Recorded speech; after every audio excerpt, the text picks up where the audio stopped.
Hoje nós vamos falar sobre a simplicidade do Evangelho.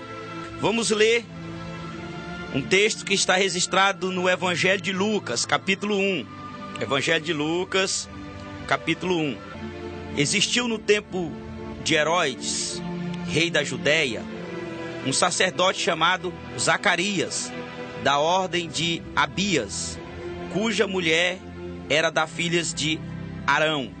O nome dela era Isabel. Eram justos perante Deus, vivendo irrepreensivelmente em todos os mandamentos e preceitos do Senhor. Versículo 8. E aconteceu que, exercendo ele o sacerdócio diante de Deus, na ordem da sua turma, segundo o costume sacerdotal, coube-lhe em sorte entrar no templo do Senhor para oferecer incenso. Pronto, vamos meditar um pouco sobre essa palavra. Para que vocês entendam, amados, nessa manhã eu quero falar sobre a simplicidade do Evangelho. É algo que tem doído no meu coração e eu tenho ficado angustiado e perturbado sempre em relação ao que está acontecendo com o Evangelho no mundo, gente, no Brasil principalmente. O Evangelho do nosso Senhor Jesus Cristo, as boas novas que Ele nos trouxe de salvação e graça e remissão, tem sido totalmente distorcido a cada dia que passamos. A cada dia que amanhece, a cada ano que passa, parece que o Evangelho pregado hoje em todos os lugares, igrejas, mídias, eu não quero generalizar, eu não quero falar que todos é dessa forma, mas a maioria é assim, tem distorcido o Evangelho, tem falado sofisma, meia verdade do Evangelho, e não o Evangelho coerente, o Evangelho da verdade, aquele Evangelho que liberta o ser humano, aquele Evangelho que traz o ser de dentro de si para fora, esse Evangelho que faz com que o ser humano olhe para dentro de si e tenha uma mudança radical, a verdadeira circuncisão, que é a mudança interior, é um hábito interior de vida que vai automaticamente trazer evidências na vida exterior, na nossa vida pública, no nosso andar, no nosso falar e coisas assim. Nós temos um relato aqui do evangelista Lucas, e ele nos narra o início, então, aqui do Evangelho de Lucas, sobre a revelação do nascimento de João Batista. Uma profecia, então, está se cumprindo, que é o nascimento de João Batista, a voz do que clama no deserto. Zacarias, pai de João Batista, ele era sacerdote, a Bíblia está falando isso. Ele era sacerdote da ordem de Abias.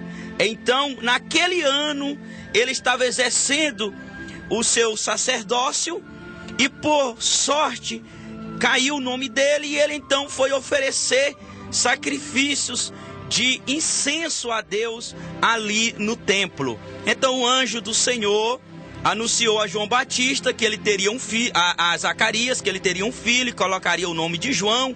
Todos nós conhecemos essa história.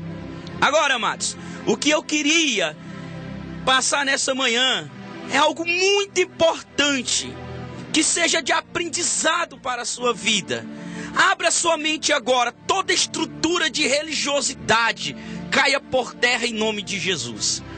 Tudo aquilo que você aprendeu, que tem te amarrado, que tem te feito com que você se torne apático no Evangelho por causa de doutrinas. Abra seu coração de forma humilde para aprender essa palavra. João Batista, ele, sim, segundo a ordem e segundo a lei, era para exercer o sacerdócio na época de Jesus.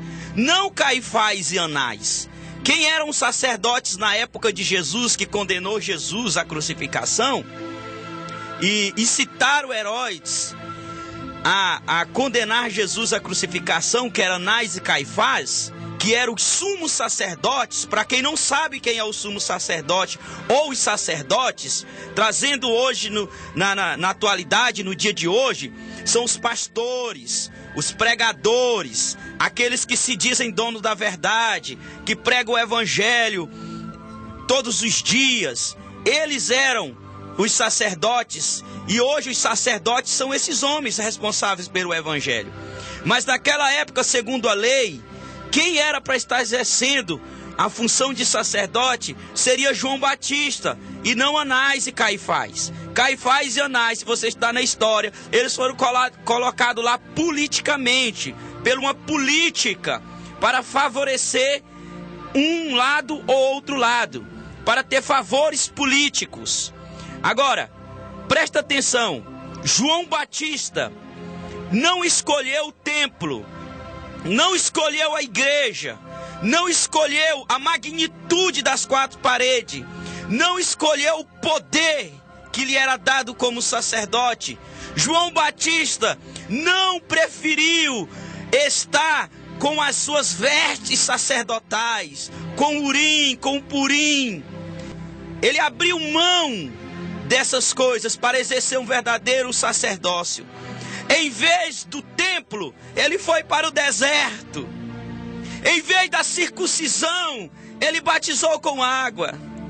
Em vez de pressionar as pessoas para seguir a lei e obedecer a lei, ele anunciava sobre um reino que viria, um novo reino que estabeleceria a paz, e esse reino estava dentro do coração do homem e não fora do coração do homem. Esse João Batista, ele preferiu se alimentar de mel silvestre de gafanhoto, em vez dos pratos saborosos e da gordura de carneiro dentro do templo. João Batista falava por Deus e não pelos homens. Ele não fez seminário, ele não estudou nenhum curso teológico, ele não tinha nenhum diploma nas árvores no deserto ou na beira do rio. Mas ele era carimbado pelo poder do Espírito Santo. João Batista era o verdadeiro sacerdote. A simplicidade do evangelho começa com isso. Alguém que era para ser o verdadeiro sacerdote estava vestido de uma forma simples, uma veste feita de peles de camelo, cabeludo, barbudo, mas era o homem que falava e preparava o caminho para a vinda do Messias, o Cristo. Foi o homem que não quis para si nenhum prestígio. Quando o perguntaram quem você verdadeiramente é, ele não mentiu e ele não negou. Ele disse: eu não sou o Messias, eu sou a voz que clama no deserto, preparai o caminho do Senhor. Ele não quis nenhum prestígio, nenhum holofote para ele, mas ele apontava tudo para Jesus. Quando ele vê Jesus, ele aponta o dedo e diz: eis o Cordeiro de Deus que tira o pecado do mundo. Ele diz: eu não sou digno de desamarrar as sandálias, o cadastro do sapato de Jesus. Eu não sou digno disso. O quanto a humildade do coração de um homem que serve a Deus é assim. Agora nas igrejas hoje nós vemos pessoas usando os púlpitos para auto se promover, estudando teologia, estudando todo tipo de discussões teológicas, divergências, simplesmente para mostrar um intelectualismo inexistente, pobre, apático e chulo. Pessoas que não estudam o coração do ser humano, pessoas que não sentem a dor do ser humano, mas vêm com suas vaidades e pregam a mentira nos púlpitos, pregam sobre uma prosperidade mentirosa que a Bíblia não ensina. Chama o povo, convoca o povo para campanhas e mais campanhas de oração apenas para encher a sua igreja, apenas para inchar a sua igreja. Isso é vaidade. Isso não é o evangelho de Cristo. Jesus atravessou o mar e foi ao encontro de um homem, o gadareno.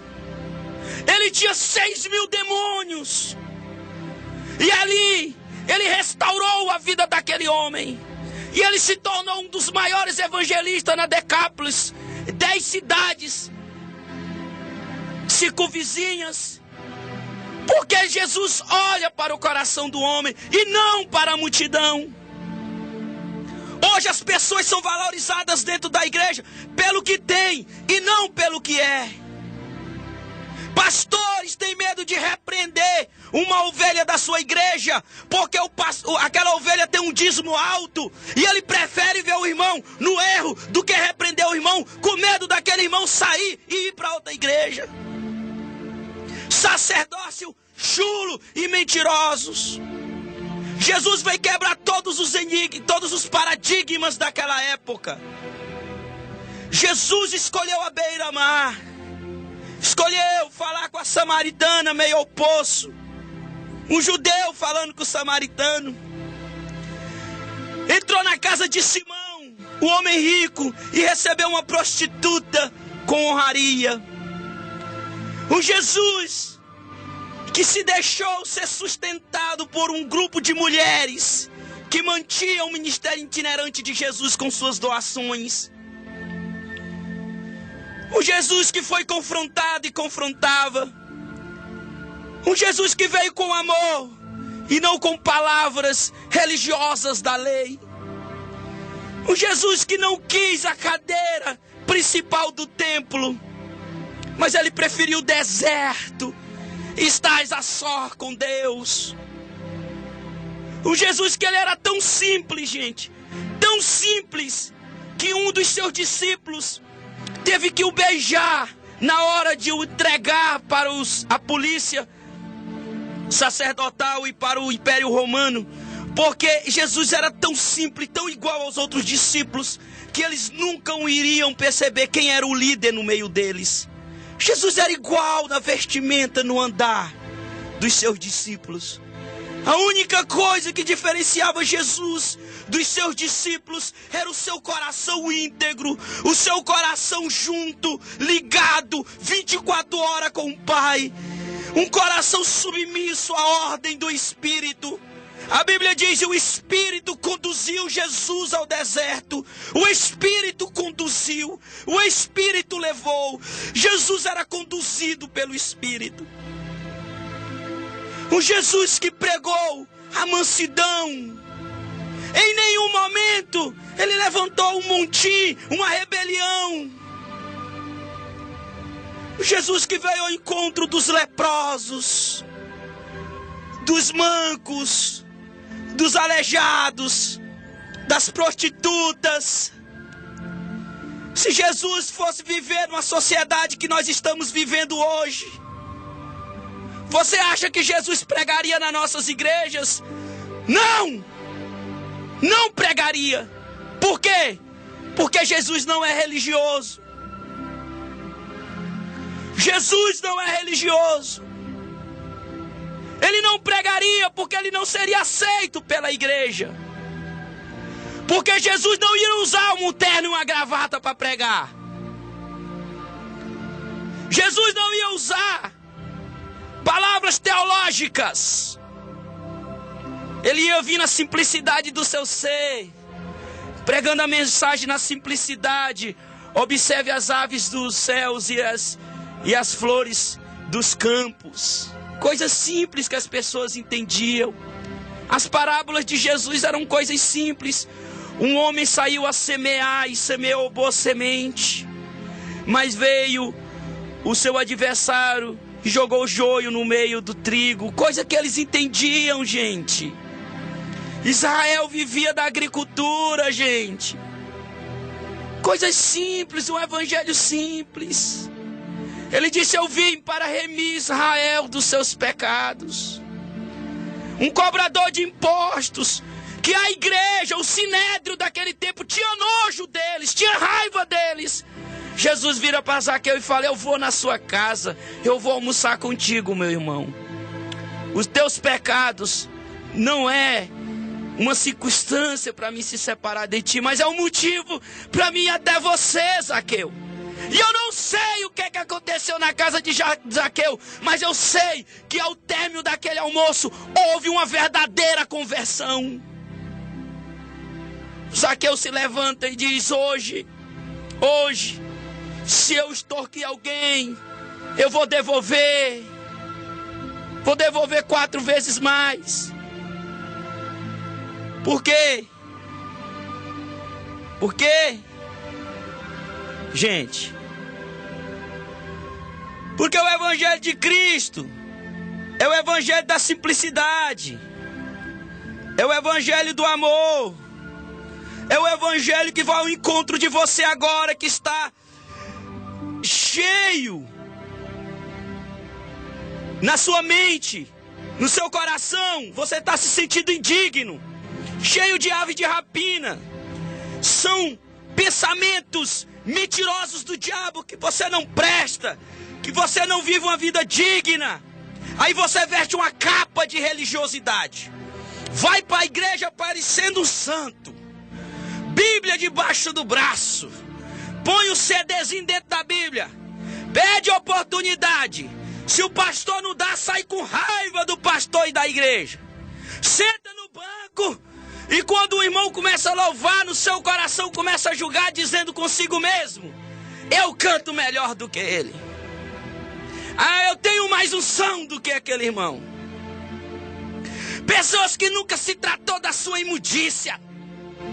Pessoas que nunca foi confrontado pelo seu pecado. Falsa religiosidade. Capa. Máscara. Vida mentirosa. Sofisma, meia-verdade. Uma pregação pobre que não causa mudança no coração do povo. Não confronta. Não vai ao encontro da debilidade humana. Não abraça com amor. Não doa. Não entrega. Não dá os seus bens para o próximo. Quando há campanha na igreja, as campanhas é para arrecadar dinheiro para a igreja. Vamos construir o galpão, vamos construir a sala, vamos mudar a cerâmica, vamos comprar o ar-condicionado. Deus abençoe. Para com isso. Quantas pessoas hoje em Colinas estão sem um caroço de arroz para colocar numa panela? Nós estamos pedindo doação aqui para uma família que precisa de 2 berços. Talvez você tenha um aí guardado há muito tempo, nem usa e nem faz nada. Isso é evangelho, gente. Quantas pessoas agora estão doentes, acamados, esperando uma consulta do SUS, podendo a igreja se levantar como igreja. Cada um dá 10, 5 reais. Manda o irmão fazer o tratamento. Manda ele ir para a bênção. Isso é bênção. Bênção é Deus te usar para abençoar o outro, meu irmão. Agora tudo é para a igreja. Tudo é para a igreja.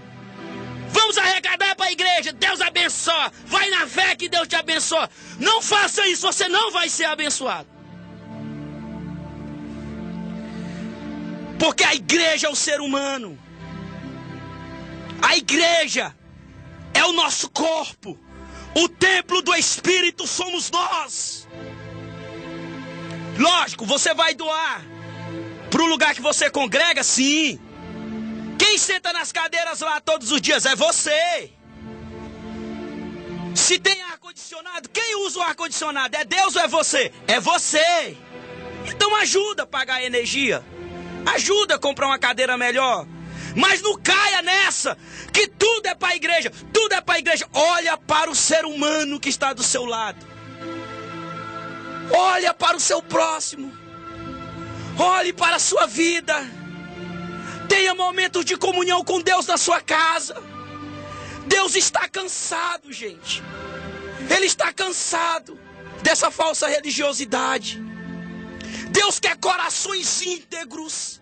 Homens que choram pela violência que assola o país. Homens que não aproveitam o momento de calamidade política do Brasil para ter proveitos em seus próprios interesses. Mas é homens que olham para uma situação e choram, e gemem, e diz: Senhor, a nossa nação está corrompida, a nossa nação está podre. Senhor, que eu seja luz, que eu seja sal nessa nação. Senhor Jesus, venha ao encontro desse povo brasileiro. Meu Pai, eu não confio em homens, não é a queda do governo, não é um outro homem. O único que pode abençoar e mudar o Brasil chama-se Senhor Jesus Cristo, e isso só se dará com as orações dos santos. Isso só irá acontecer quando o povo de Deus se reunir para orar, buscar a face de Deus, se humilhar na presença do Senhor, colocar cinza sobre as cabeças, vestir roupas de saco e se humilhar e dizer: Senhor, tenha misericórdia. Ô, gente, às vezes nós vamos na igreja, parece mais um show, e eu acho que a única pessoa que não é convidada é Jesus e o Espírito Santo.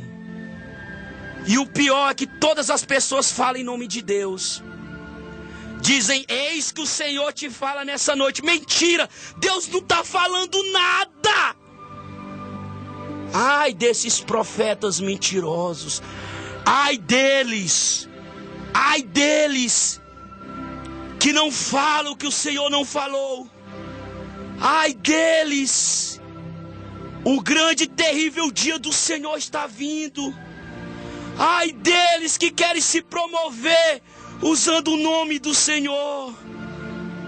Ai deles que subjugam o pobre, que explora o suor alheio.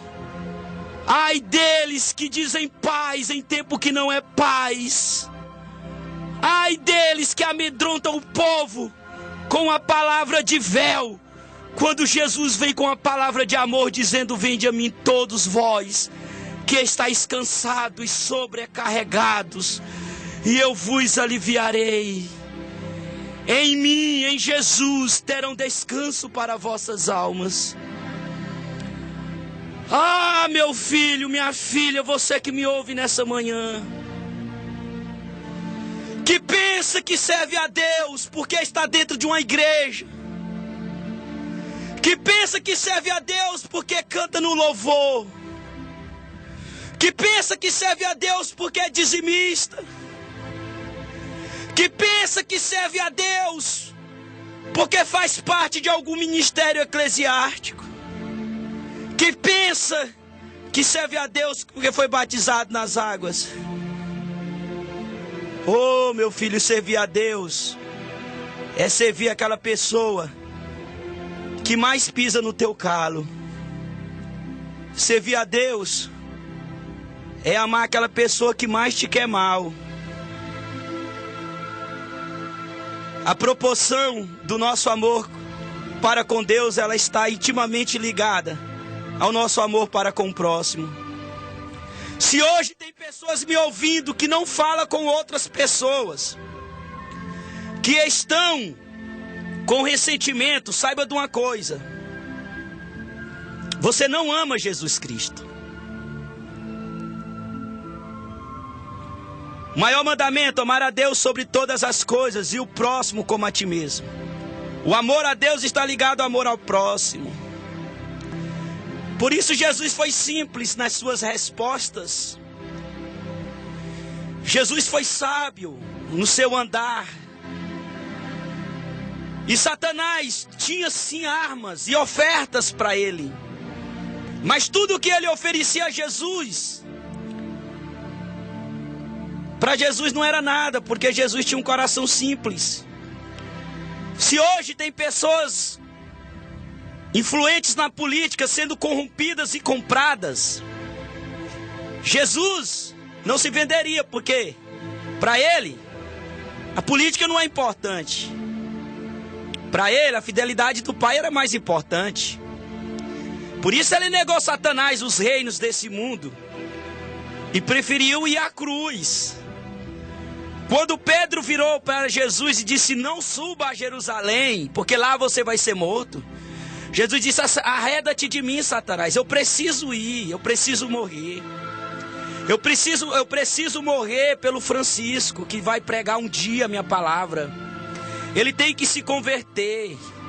Ele tem que ouvir de mim.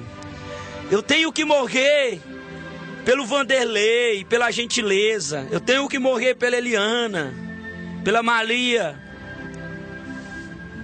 pelo Guilherme. Eu tenho que morrer pela Sueneide. Eu tenho que morrer por esse povo. Então eu vim para esse mundo, foi para entregar minha vida.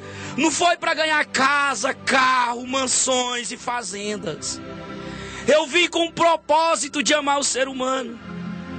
E ele diz: quem quer ser o meu discípulo, renuncia a si mesmo. Renunciar é abrir mão. É abrir mão de si mesmo. É amar o seu esposo bêbado, vomitando na casa, enchendo o saco.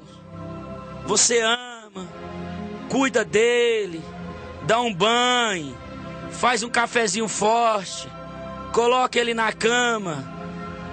É a maior forma de se pregar o evangelho. É melhor do que você ir para a igreja, dar uma de santa lá e chegar em casa, escorrachar com o marido, com os filhos. Ah, gente, o Sinédrio. O Sinédrio era um lugar que Jesus quase não tinha acesso. Não porque ele não tinha direito, mas porque ele não queria. A religião e os dogmas humanos, gente, tem deixado muitas pessoas, e feito com que muitas pessoas não alcancem o reino dos céus.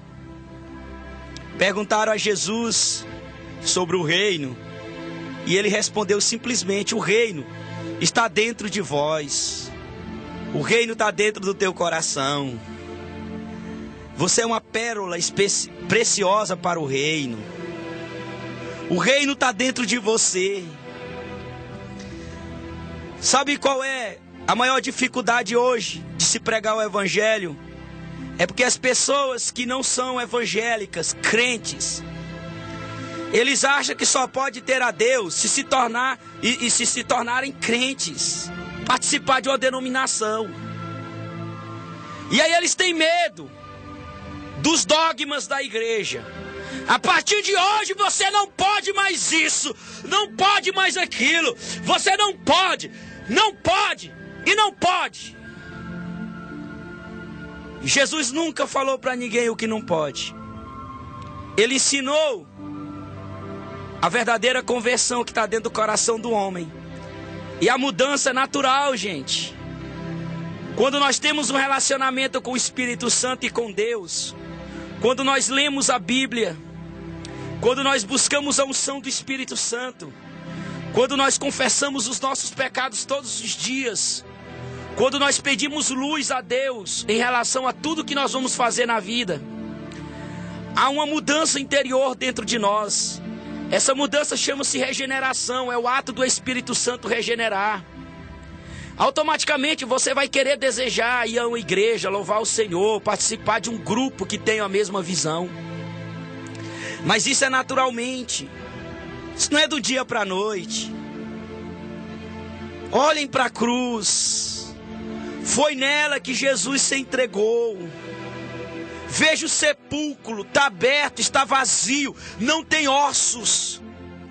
O Deus que nós pregamos, o Jesus que nós pregamos, é um Deus vivo, real e presente, agora mesmo na sua vida, se você se ajoelhar e invocar Ele. Não precisa da interferência de um pastor, de um missionário, de um revelador. A palavra está diante de você, meu caro. A palavra está aí. Se você não sabe ler, peça alguém para ler para você. Se você não entender, diga: Espírito Santo, me ajude a entender essas palavras. E Ele vai te ensinar. Você vai mudar o seu coração. A sua vida vai ser melhor.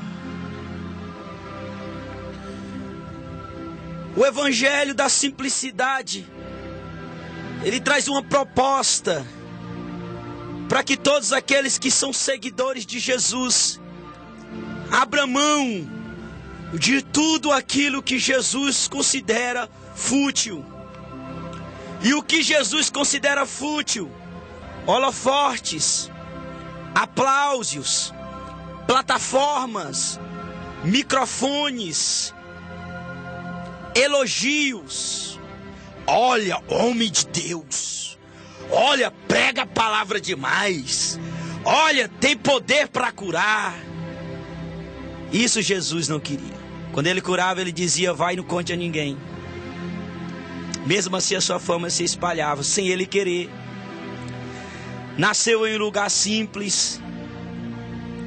Foi colocado em uma manjedoura. Era um coxo que dá ração aos animais. Foi saudado por pastores de ovelhas, homens simples, saudando o rei, salvador do mundo. Recebeu homenagem de reis, sim, do Oriente, que trouxeram especiarias valiosíssimas como ouro, mirra e incenso naquela época.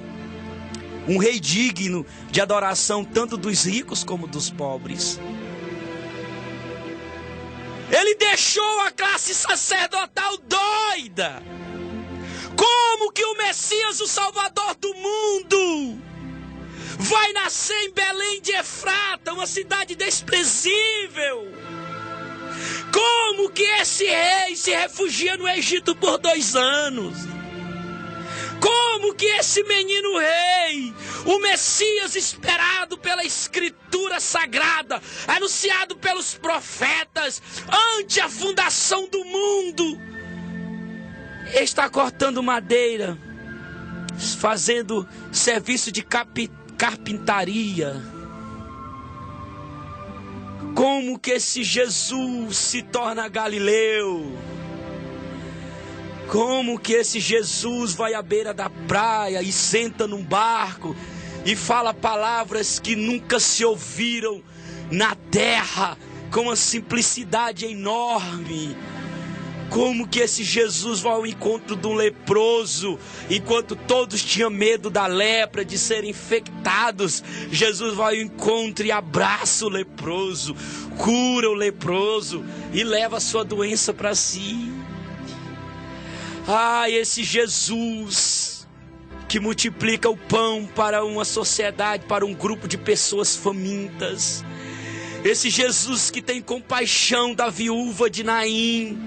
Aquela viúva não pediu milagres, aquela viúva não conhecia Jesus, aquela viúva estava simplesmente desesperada porque o seu único filho tinha sido morto. E no cortejo fúnebre, na saída da cidade de Naim, ela chorava desesperadamente porque tinha um único filho. E a Bíblia diz que ela era viúva, já não tinha mais marido, estava só. E Jesus tem compaixão.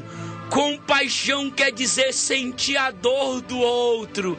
Jesus sentiu o vazio daquela mulher. Ela não clamou, ela não pediu: Jesus, ressuscita o meu filho. Jesus simplesmente olhou para a sua aflição. Jesus olha para ti, meu filho. Ele sabe da tua aflição, ele sabe da tua necessidade. E Ele te ama ao ponto de quebrar com o sistema religioso, porque naquela época os judeus não podiam tocar em defuntos, porque se tornariam cerimonialmente impuros. Mas Jesus vai ao encontro daquele cortejo fúnebre, toca naquele menino e ele ressuscita. O Jesus que ficou impuro pela lei sacerdotal para trazer alegria e felicidade a um coração que estava arrebentado. É esse Jesus que eu creio, meu irmão. É esse Jesus que eu anuncio. É esse Jesus que me deu o Espírito Santo. É esse Jesus que muda a minha vida todos os dias, por mais miserável pecador que eu seja. Por mais mentirosos, piores dos homens que eu seja. Por mais que eu não tenha o coração ainda íntegro na presença de Deus, eu aprendi a amar esse Jesus Cristo. Eu aprendi a não ter medo de falar do evangelho da verdade. Eu não tenho medo se as pessoas saiam da igreja, porque nós estamos falando um evangelho da verdade. O meu único medo é de não apresentar nenhuma alma diante de Cristo. O meu medo é de ir para o inferno juntamente com milhares de pastores mentirosos que querem apenas ganâncias para si mesmos. O meu único medo é de falhar na minha missão como homem íntegro. O meu único medo é de chegar um dia e não ter uma palavra de ânimo através do Espírito Santo para alguém que esteja desanimado. O meu único medo é de não ter dinheiro para abençoar uma família carente na hora da precisão. O meu único medo é apenas de perder esse amor por Jesus. Eu não tenho medo da igreja. Eu não tenho medo da instituição. Eu não tenho medo da língua dos homens. Eu não tenho medo das armas humanas. Eu não temo a minha própria vida, porque eu sei que se tirarem a minha vida, eu estarei melhor ainda nos céus. Eu sei que eu sou amado pelos meus familiares, pela minha esposa. Eles ficarão tristes, chorarão, mas isso passa. Mas eu não temo a morte física. O único medo que eu tenho é de anunciar um evangelho mentiroso, hipócrita, anêmico, falso, que coloca cabresto na vida dos seus seguidores. O evangelho de Cristo é o evangelho simples. É o evangelho simples. É o evangelho que não precisa você estar vestido igual um doutor para anunciar ele. Não precisa você falar com voz grossa. O cara está orando em casa e diz: "Oh Deus, me ajuda, eu estou fraco e debilitado." Quando vai orar na igreja: "Ó excelentíssimo Deus e Senhor." Deus vai virar para ele: "Meu filho, o que é que você tem? O que é que você fumou hoje? Agora você está falando comigo normalmente, para que essa voz?" Mesma coisa do seu filho. Se seu filho fala com você normalmente na sua casa, e quando chega na escola, na frente das crianças, ele vira: "Ó meu pai, excelentíssimo pai, peço-te permissão para brincar na hora do recreio." O pai dele vai dizer: "Ô meu filho, você está doido? Isso é forma de falar comigo?" Gente, simplicidade, simplicidade. O evangelho é mais simples do que nós imaginamos. Simples, simples, simples, simples. Jesus é muito simples. Ele é muito simples. Simples. Oh, quem dera nós fôssemos simples para com o evangelho. Oh, se nós renunciássemos o nosso estojo de maquiagem, que está piscilando todo dia, pintando, né? Perdão pela palavra. O evangelho todos os dias. Maquiando o evangelho para agradar gregos e troianos. Oh, quem dera nós voltássemos ao evangelho simples e singelo, de se ajoelhar ao pé da nossa cama e tirar 2, 3, 4 horas de oração, sentir a presença do Espírito Santo, ouvir a voz do Espírito que diz: "Meu filho, mude nessa área, você está errado." Receber com alegria o confronto do Espírito e mudar a cada dia. Esse é o evangelho simples que eu creio, eu acredito, e esse é o Jesus com o qual eu amo e vos anuncio. Quero orar por você.